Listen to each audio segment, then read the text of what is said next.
ఘనమైన చరిత్ర, ప్రాచీన నాగరికత, అద్భుత పురాణ ఇతిహాసాలు, ఎన్నో వీరగాథలు.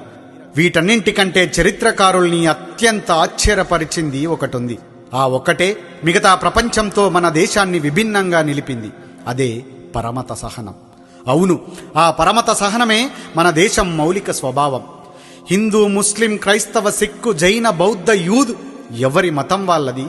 హిందూ బాబాయ్, ముస్లిం బాయ్, క్రిస్టియన్ సిస్టర్, మందిర్, మస్జిద్, చర్చ్ ఎవరి ప్రార్థన వాళ్ళది. మతం పూర్తిగా ఒకరి వ్యక్తిగత విశ్వాసం. కానీ ఇప్పుడు అదే దేశంలో అతిపెద్ద రాజకీయం అయిపోయింది.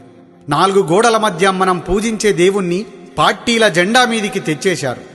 పరమత సహనాన్ని తుంచి దేవుళ్ల మధ్యలో చిచ్చు పెట్టిందెవరు? ఈ వీధి రాజేష్కు ఆ వీధిలో ఉండే రసూల్తో గొడవెందుకు వస్తోంది? నువ్వాడుకున్న సలీం ఇవాళ నీకెందుకు శత్రువవుతాడు?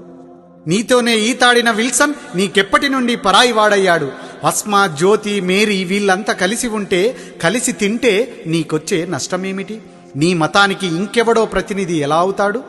ఈశ్వరుడు, అల్లా, యేసు ఈ దేవుళ్ళంతా రాజకీయ ప్రతినిధుల్ని ఎందుకు కోరతారు?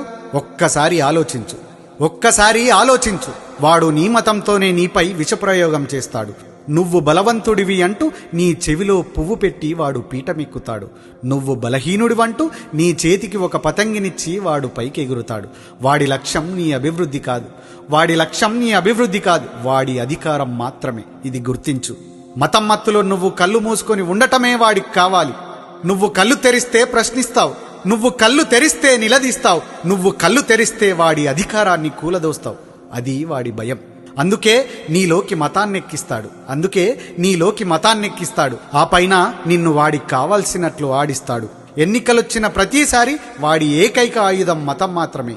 అదే ఆయుధంతో ఈసారి కూడా మళ్ళీ వస్తున్నాడు. నీ వైపే దూసుకొస్తున్నాడు. మేలుకో మిత్రమా, మేలుకో, త్వరగా తేరుకో. నిన్ను నువ్వు కాపాడుకోవాలి, ఈ దేశాన్ని కూడా నువ్వే కాపాడుకోవాలి అనే విషయాన్ని గుర్తుపెట్టుకో.